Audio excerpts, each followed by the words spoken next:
Hello friends, welcome to AshVal சமையல். இன்றைக்கி நம்ம பார்க்க போகிற ரெசிபி கொரியன் ஃப்ரைட் ப்ரான்ஸ். ஒரு ஸ்பைஸ் அண்ட் ஸ்வீட்டான ஒரு ரெசிபி. வாங்க அதை எப்படி செய்கிறதுன்னு பார்க்கலாம். இது செய்கிறதுக்கு நான் ஒரு 1.5 கிலோ இறா நல்லா க்ளீன் பண்ணி டிஷ்யூ பேப்பர் வச்சு தொடச்சி எடுத்து வச்சுருக்கேன். அதோட ஒரு ஸ்பூன் பூண்டு துருவல் சேர்த்துருக்கேன். அதோட ஒரு ஸ்பூன் இஞ்சி துருவல் சேர்த்துக்கிறேன். அதோட ஒரு ஸ்பூன் மிளகுத்தூள், ஒரு ஸ்பூன் மிளகாய்த்தூள், ஒரு 1.5 ஸ்பூன் உப்பு சேர்த்து அதோட ஒரு முட்டையோட வெள்ளைக்கரு அதையும் சேர்த்து நல்லா பரட்டி எடுத்து வச்சுக்கோங்க. இந்த முட்டையோட வெள்ளைக்கரு வேண்டாம் அப்படின்னு நினைக்கிறவங்க அதை விட்டுருங்க. அது வந்து நல்ல ஒரு கலர் கொடுக்கும், பொரிச்சு எடுக்கும்போது நல்ல ஒரு கலர் கொடுக்கும். இதோட ஒரு 2 டேபிள் ஸ்பூன் கார்ன்ஃப்ளவரும் 2 டேபிள் ஸ்பூன் மைதா மாவும் நான் சேர்த்துக்கிறேன். சேர்த்து இதை நல்லா பரட்டி ஃப்ரிட்ஜில் ஒரு அரை மணி நேரம் வச்சுடுங்க, மேரினேட் பண்ணி வச்சுடுங்க. அதுக்குள்ளேயும் நம்ம எண்ணெய் சூடு பண்ணிக்கலாம். பாருங்கள், ஒரு ½ அன் ஹவர் இதை நான் அப்படியே மேரினேட் பண்ணி வச்சிடுறேன்.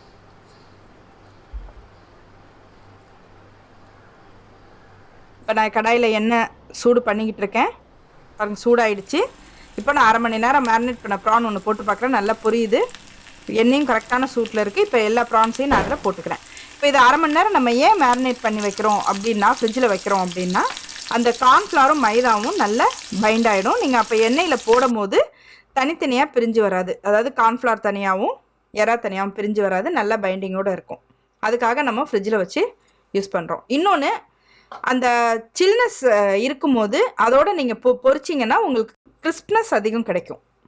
அதுக்காகவும் நம்ம ஃப்ரிட்ஜில் வச்சு யூஸ் பண்ணால் கொஞ்சம் நல்லாயிருக்கும். இப்போ இதில் 7லேருந்து ஒரு 8 நிமிஷம் தேவைப்படும். நல்லா பொரிஞ்சிருச்சு, நல்லா கிறிஸ்பாகவும் ஆயிடுச்சு, நல்லா கோல்டன் ப்ரௌன் கலரில் ஆயிருக்கு பாருங்கள். இது 7லேருந்து 8 நிமிஷம் வரைக்கும் நான் பொரிச்சு எடுங்க. அதுக்கு மேலே வச்சிங்கன்னா உங்களுக்கு ரப்பர் மாதிரி ஆகிடும். இப்போ முடிஞ்சிருச்சு. இப்போ நான் எடுத்துடுறேன். இதே மாதிரி நான் மொத்தமாக உள்ள அந்த 1.5 கிலோ இறாவையும் நல்லா பொரித்து எடுத்துக்கிறேன். பாருங்க, நான் எல்லாத்தையும் பொரித்து எடுத்துட்டேன். இப்போது இதுக்கான சாஸ் நம்ம ரெடி பண்ணிக்கலாம். அதுக்கு ஒரு 2 ஸ்பூன் ப்ரௌன் சுகர் யூஸ் பண்ணுறேன். ப்ரௌன் சுகர் இல்லைங்கிறவங்க நீங்கள் ஒயிட் சுகர் கூட யூஸ் பண்ணிக்கலாம். அதோட ஒரு டேபிள் ஸ்பூன் ஹனி சேர்த்துக்கிறேன்.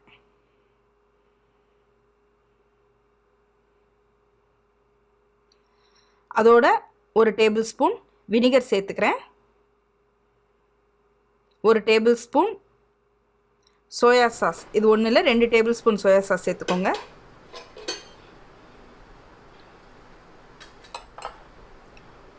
இதோட ஒரு 1.25 table spoon hot and sweet tomato ketchup சேர்த்துக்கிறேன். இது உங்ககிட்ட வெறும் டொமேட்டோ கெச்சப் இருந்தால் கூட நீங்கள் சேர்த்துக்கோங்க, ஒன்றும் பிரச்சனை இல்லை.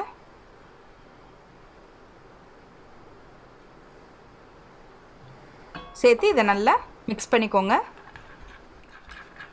இதுதான் நம்ம யூஸ் பண்ண போகிற சாஸ். பாருங்கள், இப்போ நான் கடாயை ரெடி பண்ணிக்கிறேன்.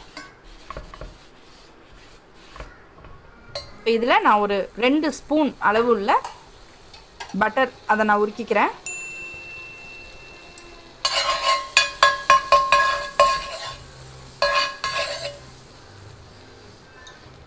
இதில் ஒரு 10 பூண்டு பல், அதையும் நல்லா பொடியாக கட் பண்ணி இந்த மாதிரி சேர்த்துக்கோங்க. நல்லா பூண்டோட பச்சை வாசனை போக நல்லா பரட்டிக்கோங்க. அதில் ஒரு 5 காஞ்ச மிளகாய், அதையும் இந்த மாதிரி கட் பண்ணி நான் சேர்த்துக்கிறேன். சேர்த்து அதையும் நல்லா பரட்டிக்கோங்க. இப்போ நம்ம ரெடி பண்ணி வச்சுருக்கோம் இல்லையா சாஸ், அதை இதில் ஊற்றிடலாம்.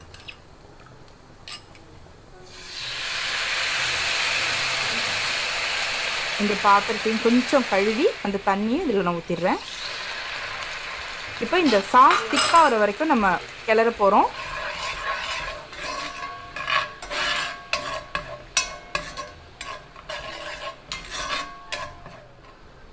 இதோட ஒரு 1.5 ஸ்பூன் நல்லெண்ணெய் சேர்த்துக்கிறேன்.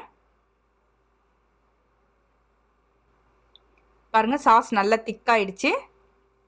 இப்போ நான் பொரிச்சு வச்சுருந்தோம் இல்லையா ப்ரான்ஸ், அதை இதில் நம்ம சேர்த்துக்கலாம்.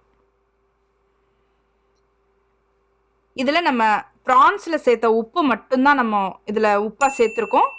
சாஸ்லலாம் வந்து ஆல்ரெடி உப்பு இருக்கிறதுனால அதில் நம்ம உப்பெல்லாம் ஆட் பண்ண போகிறதில்ல. இப்போ இதை நல்லா பரட்டி விட போகிறோம். அந்த மொத்த சாஸும் இந்த ப்ரான்ஸில் கோட் ஆகணும். பாருங்கள், சூப்பராக கோட் ஆகிருக்கு பாருங்கள்.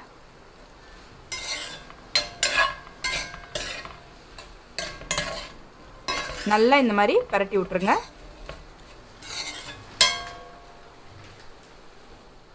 இப்போ இதில் ஒரு 2 ஸ்பூன் வறுத்த எள்ளு அதையும் இதில் சேர்த்துக்கோங்க.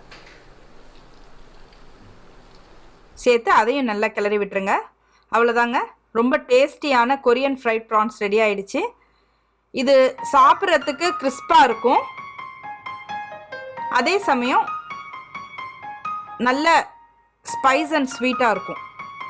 இதை நீங்களும் வீட்டில் செஞ்சு பாருங்கள், கண்டிப்பாக உங்களுக்கும் பிடிக்கும். இந்த வீடியோ உங்களுக்கு பிடிச்சிருக்கும்னு நினைக்கிறேன். இந்த வீடியோ உங்களுக்கு பிடிச்சிருந்ததுன்னா லைக் பண்ணுங்கள், ஷேர் பண்ணுங்கள், கமெண்ட் பண்ணுங்கள். நீங்கள் ஃபஸ்ட் டைம் பார்க்குறவங்களா இருந்தால் என்னோடய சேனலுக்கு சப்ஸ்கிரைப் பண்ணுங்கள். பக்கத்தில் இருக்க பெல் பட்டனையும் ப்ரெஸ் பண்ணுங்கள். என்னோடய ஒவ்வொரு வீடியோவும் உங்கள் நோட்டிஃபிகேஷனுக்கு வரும். தேங்க்யூ.